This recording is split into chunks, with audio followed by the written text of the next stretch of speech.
Bom dia, boa tarde, boa noite. Hoje vamos nesse vídeo tratar do terceiro título do livro segundo do Código Tributário Nacional. O título terceiro é sobre crédito tributário e trata-se aqui do maior título desse livro segundo. Tem 54 artigos. Em todo o Código Tributário Nacional, só perde para o título terceiro do livro primeiro, o título sobre impostos, que tem mais de 60 artigos. Então vamos tentar ser bastante objetivos, porque temos muita coisa para explorar nesse vídeo. Começamos falando do primeiro capítulo, Disposições Gerais.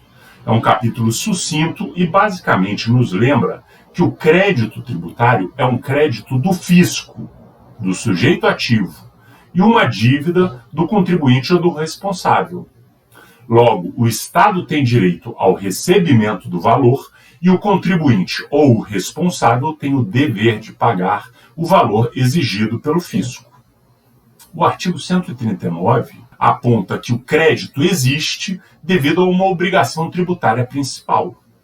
O artigo seguinte diz que qualquer aspecto que possa modificar o crédito não implica numa mudança da obrigação tributária. Então, obrigação tributária é uma coisa, crédito tributário é outro.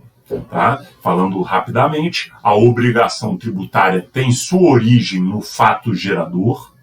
Então, quando o fato gerador ocorre, surge automaticamente uma obrigação tributária. E o crédito tributário tem origem no lançamento, que nós vamos ver aqui no próximo capítulo sobre a constituição do crédito tributário. Mas o artigo 139 ainda fala que o crédito tributário somente pode ser modificado, extinto ou ter a sua exigibilidade suspensa ou excluída pelas regras que estão estabelecidas no próprio Código Tributário.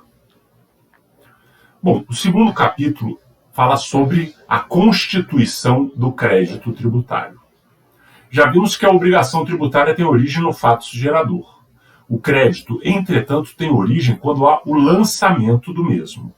O artigo 142 explica que o lançamento é um procedimento administrativo que busca verificar a ocorrência do fato gerador, determinar a matéria tributável, calcular o montante do tributo devido, identificar quem é o sujeito passivo e, se for o caso, propor a aplicação de uma penalidade cabível.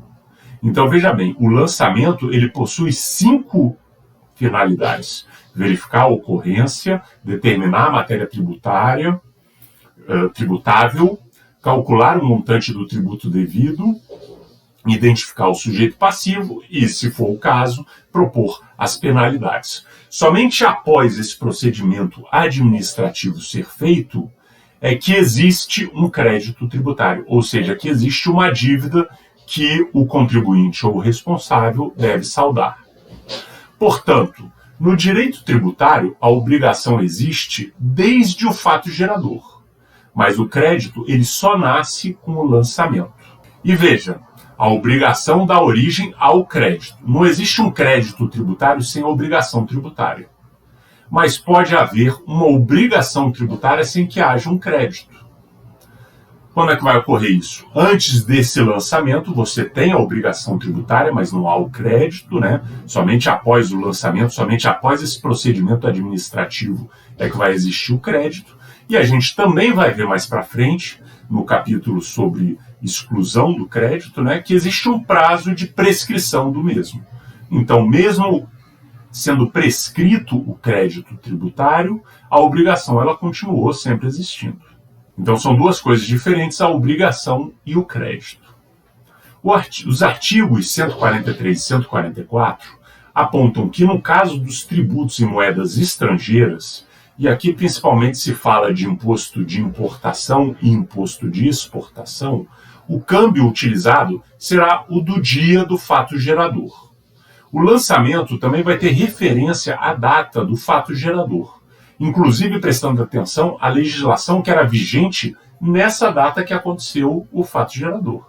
E se, entre a ocorrência do fato e a data do lançamento, a lei mudar, e ela mudar num desses 3 sentidos, seja de instituir novos critérios de apuração ou processo de fiscalização, seja em ampliar os poderes de investigação das autoridades administrativas, ou seja, outorgar ao crédito maiores garantias ou privilégio.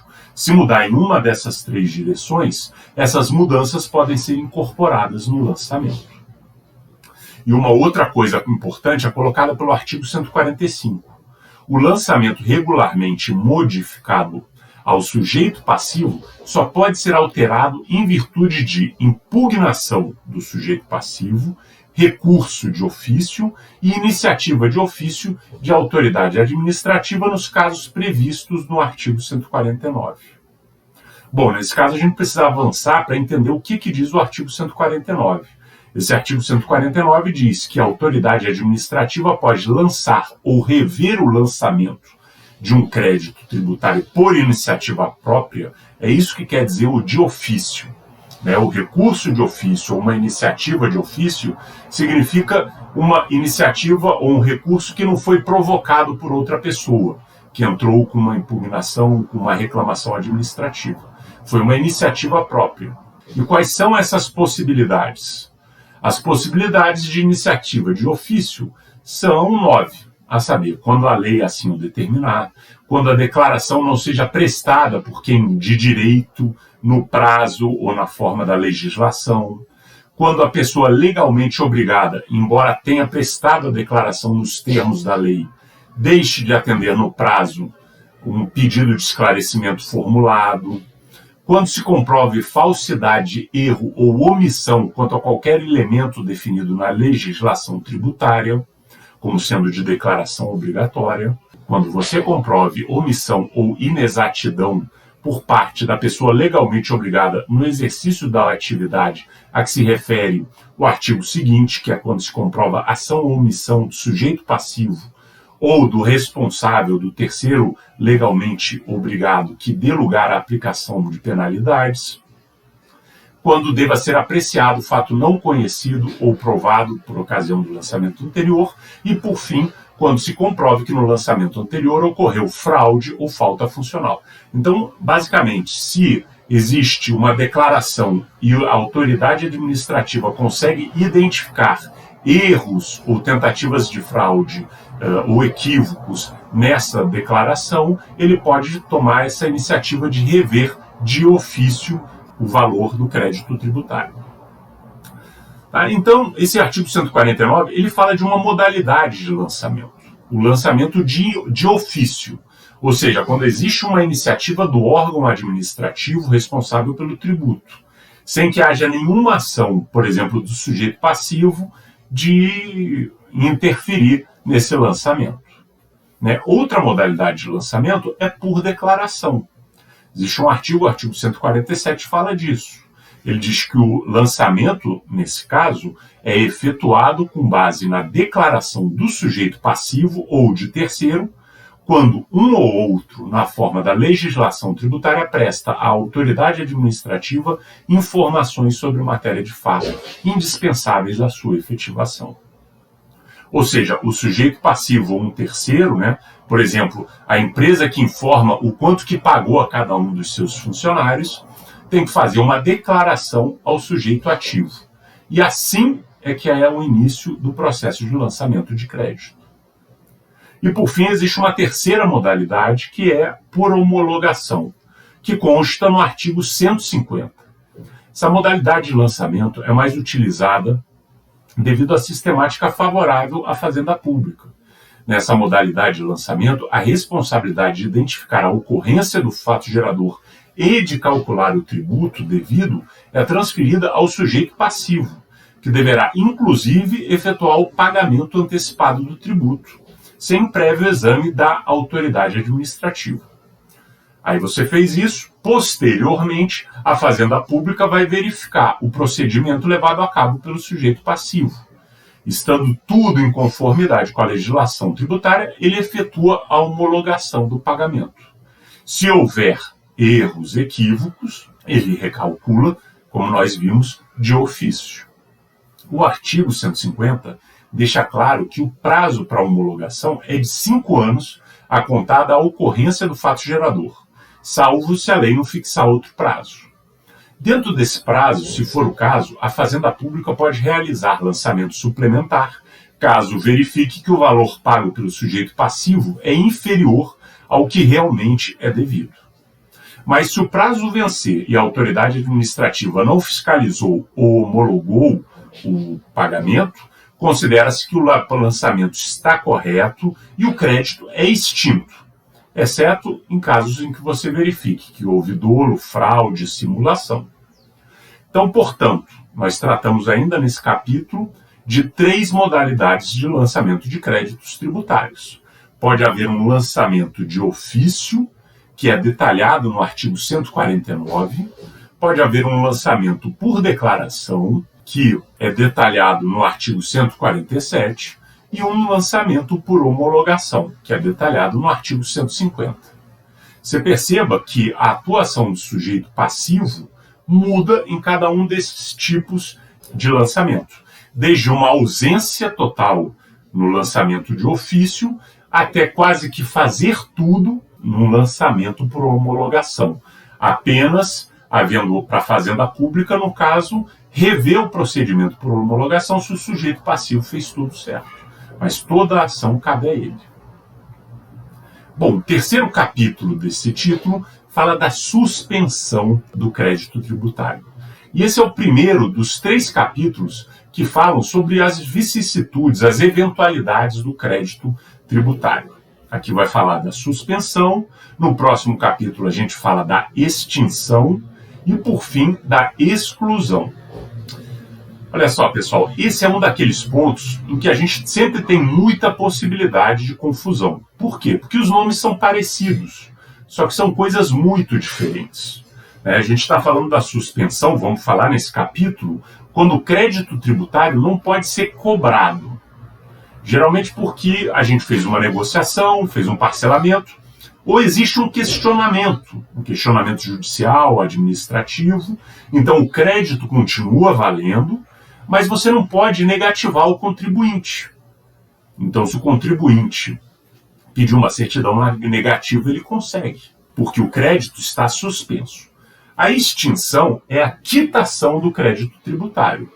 E ela pode ocorrer de diversas formas, e a gente vai ver que a forma mais comum é o pagamento do crédito. Mas ele também pode ser quitado, por exemplo, se a reclamação administrativa ou judicial do contribuinte for julgada procedente. E, por fim, a exclusão ocorre quando o crédito tributário nem é lançado, e isso pode ocorrer por 2 formas, anistias ou isenções. Bom, voltando aqui especificamente ao tema do capítulo 3, o artigo 151 estabelece 6 situações nas quais a cobrança do crédito tributário é suspensa. São elas, primeiro, quando o contribuinte consegue uma moratória, quando o contribuinte faz o depósito do seu montante integral em juízo, quando existem reclamações ou recursos, sempre nos termos das leis reguladoras do processo tributário administrativo, quando existe a concessão de uma medida liminar em mandado de segurança ou uma medida liminar ou tutela antecipada em outras espécies de ações judiciais. E, por fim, quando você faz o parcelamento. Por isso que, ao parcelar o crédito, o contribuinte fica com o nome limpo na praça, mesmo sem ter pago toda a sua dívida. Da mesma forma, o nome fica limpo caso haja uma medida judicial, mesmo que seja liminar, ou as demais possibilidades listadas aí. Mas atenção, o parágrafo único explica que a suspensão do crédito não dispensa o cumprimento das obrigações acessórias dependentes da obrigação principal, cujo crédito esteja suspenso ou que seja dela consequente. Dessas 6 possibilidades, somente a moratória e o parcelamento são detalhados no Código Tributário Nacional a seguir.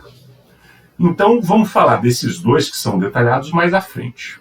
Antes, vamos esclarecer que no caso do depósito do montante integral, o contribuinte tem que estar contestando o crédito na justiça. Nesse caso, ele faz o depósito em juízo. Em alguns raros casos, ele pode fazer o depósito administrativo. Ele fica com o nome limpo, apesar de não ter pagado o tributo. Somente com o julgamento do mérito da contestação, o contribuinte restituirá o valor, caso ele tenha razão, ou o órgão administrativo vai quitar o crédito ficando com esse dinheiro, caso a reclamação do contribuinte não seja procedente. Os recursos e as reclamações são todos os meios hábeis para impugnar as exigências do processo administrativo fiscal. A Fazenda Pública tem a prerrogativa de elaborar certidão de dívida ativa, mas para isso ela necessita assegurar um procedimento que garanta o contraditório e a ampla defesa.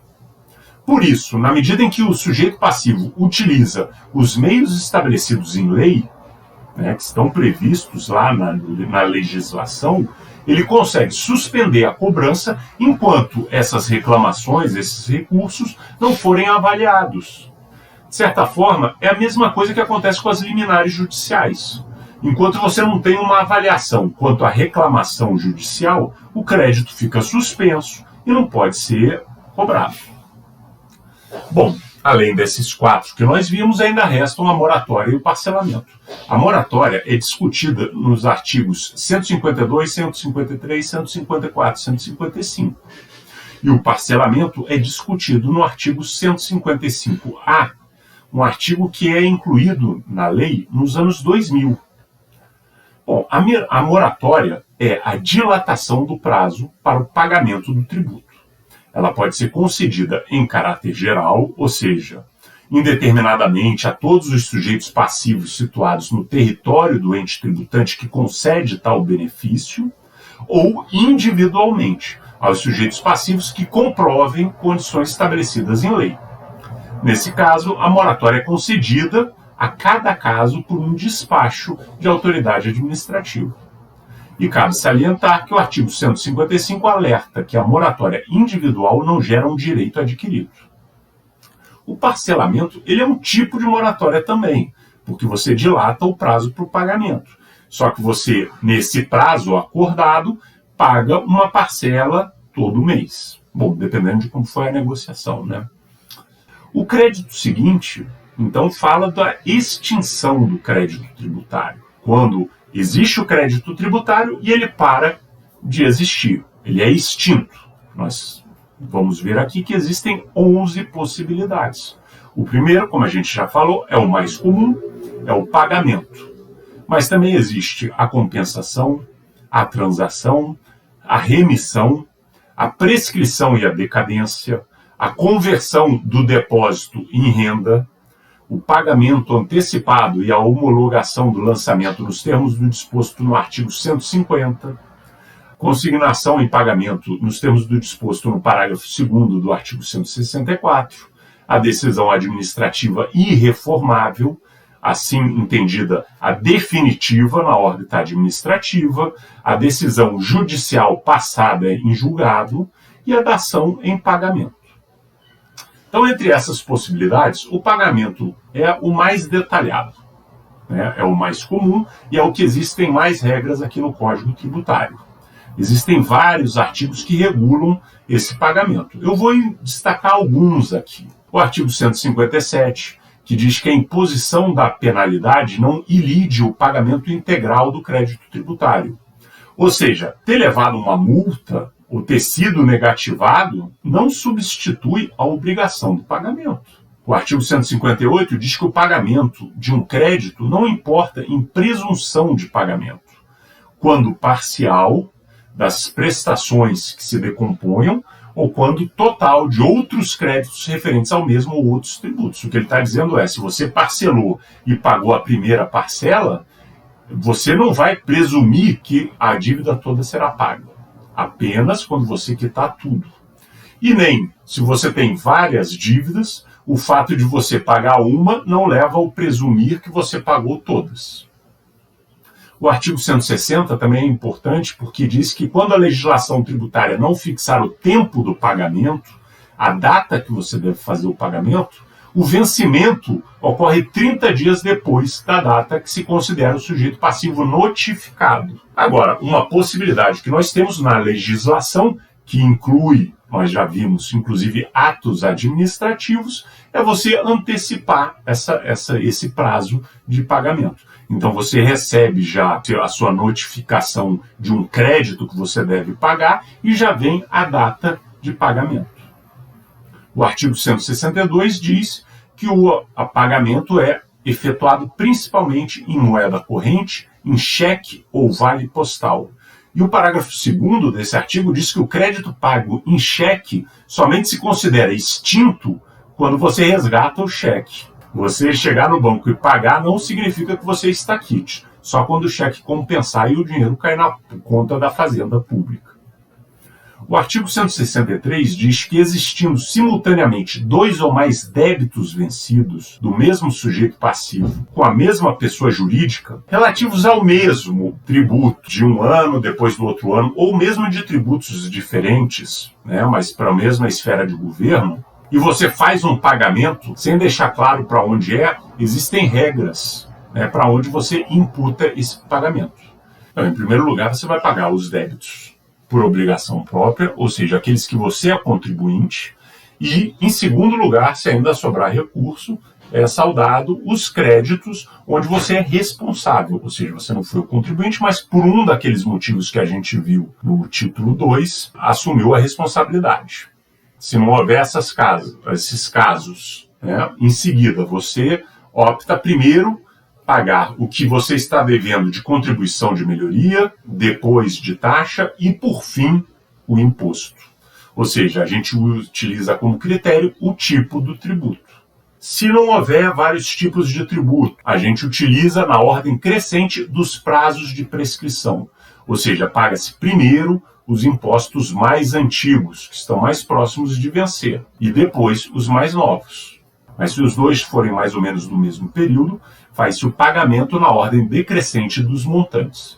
Então, primeiro você paga o de maior valor e depois você paga o de menor valor. Bom, a gente fala muito dessas possibilidades de regulação do pagamento, mas na lei também existem previsões de casos de pagamentos indevidos. E da mesma forma que o fato gerador automaticamente gera uma obrigação tributária, o pagamento indevido automaticamente gera a necessidade de devolução do que foi pago erradamente. Mesmo sem que o contribuinte precise reclamar. O cara não reclamou. Tem que devolver mesmo assim? Tem que devolver. O artigo 165 deixa claro 3 situações nas quais se deve devolver os recursos pagos indevidamente. Quando houve uma cobrança ou pagamento espontâneo de tributo indevido ou maior do que o devido em face da legislação tributária aplicável. Quando existe um erro na edificação do sujeito passivo. Lembra que a gente falou que uma das funções do lançamento é identificar quem é o sujeito passivo? Vamos supor que nesse processo administrativo você identificou de maneira equivocada e eu recebi uma cobrança, mas que não é minha. Eu pago, se descobre que houve esse erro, eu tenho que ser ressarcido do pagamento indevido que eu fiz. Além de identificação do sujeito passivo, também pode ter um erro na determinação da alíquota, no cálculo do montante, na elaboração ou conferência de qualquer documento que seja necessário, ou quando você tem uma reforma, anulação, revogação ou rescisão de decisão condenatória. Então, fui para a justiça, perdi, tive que pagar, mas num determinado momento essa decisão é revista e eu passo a ganhar. Bom, então você me devolve o que eu paguei. Agora já, a possibilidade de extinção do crédito por compensação, ela está no artigo 170. Ela diz que no caso, tanto do sujeito ativo quanto o passivo, são credores e devedores de diversas dívidas. Então o contribuinte tem um monte de dívida com o fisco, mas o fisco também tem dívidas com esse contribuinte. Então o artigo 170 diz que a gente pode fazer um encontro de contas e compensa os pagamentos. Claro que para isso você precisa de 4 condições. Que haja uma reciprocidade das obrigações, que haja uma liquidez equivalente das dívidas, que haja exigibilidade das prestações e que haja fungibilidade das coisas devidas. Mas, atendendo a essas 4 condições, é possível fazer a compensação de contas. Já a transação implica em uma negociação onde ambos os lados abrem mão de direitos com vistas a chegarem a um acordo de forma mais rápida.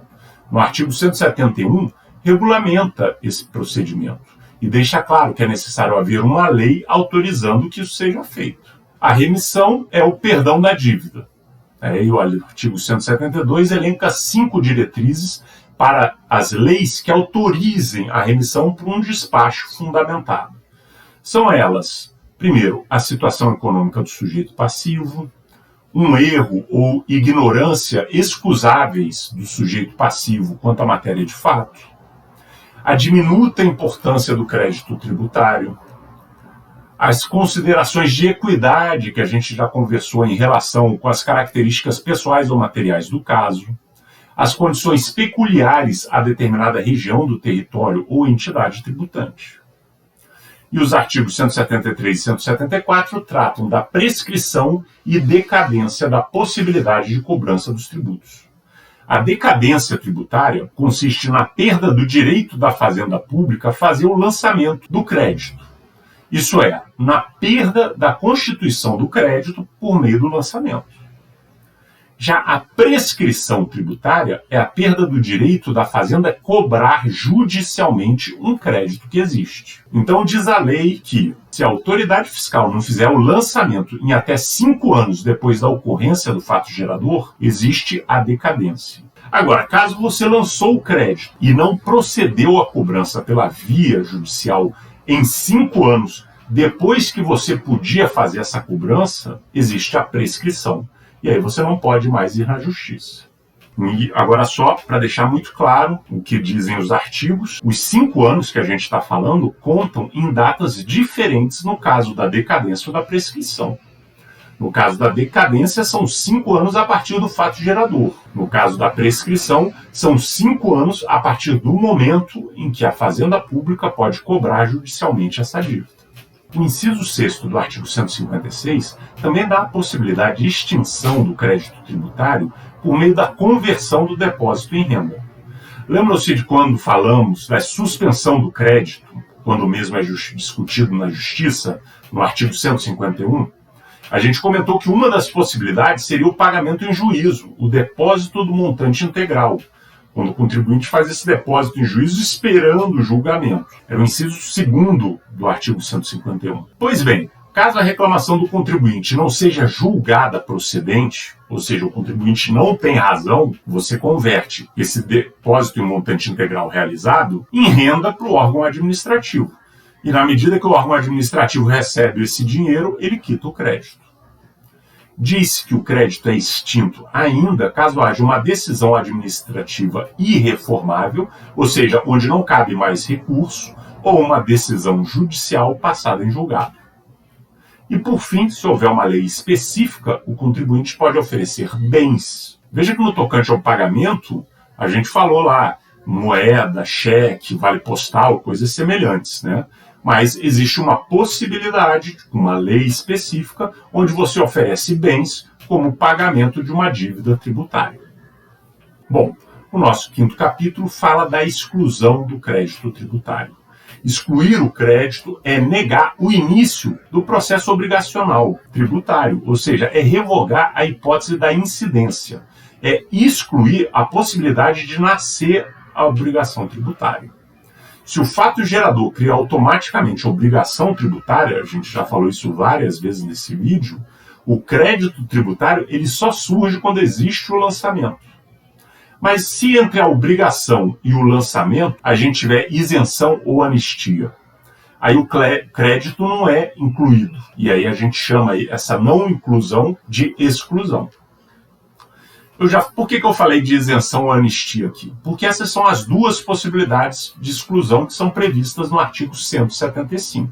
As isenções tornam o contribuinte livre dos créditos tributários que vão decorrer dos fatos geradores que vão ocorrer durante a vigência da isenção. Então você vai ser isento para o próximo ano. Todos os fatos geradores que acontecerem no próximo ano, você vai estar livre dos créditos tributários decorrentes desses fatos geradores. Essas isenções têm que ser previstas em lei, tem que ter condição, requisito, indicação de quais são os tributos, o prazo. Bom, as isenções elas não devem ser aplicadas à taxa e contribuições de melhorias. Tá? Teoricamente, esses dois tributos eles são uma contrapartida pelo oferecimento de um serviço público ou de uma obra. Né? Então, se eu pago uma taxa por um serviço público, significa que esse serviço público é oferecido para mim. Então, não tem muito sentido você fazer uma isenção nesse caso. Apesar de que o artigo 177 estabelece que existe a possibilidade, desde que você tenha uma lei, de que isso ocorra. As anistias, elas são outra coisa. Elas se referem à exclusão dos créditos tributários referentes a infrações.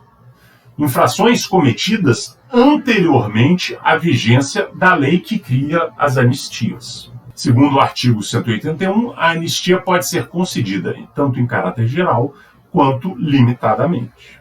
Bom, e por fim, o último capítulo desse título é o capítulo 4. Fala a respeito de garantias e privilégios do crédito tributário.